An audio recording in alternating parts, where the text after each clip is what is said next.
वालेकुम जी, मैं आपका भाई मुबीन अहमद और आपके लिए लेके हुए 3 मरला का single storey brand new VIP सा घर, सॉलिड कंस्ट्रक्शन वाला ये घर है जिसमें आपको लाउंज एरिया में ओपन स्टाइल में प्यारा सा किचन मिलेगा।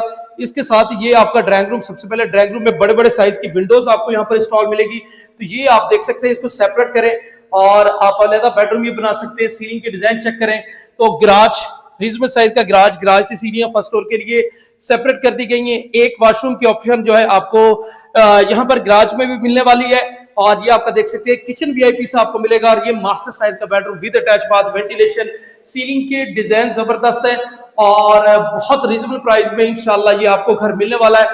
और ये इस घर का आपका वॉशरूम, 2 वॉशरूम है और 2 बेडरूम आपके बन सकते हैं। और ये आपका मोटर, तमाम एसेसरीज यहाँ पर आपको कंप्लीट इस घर में मिलेंगी।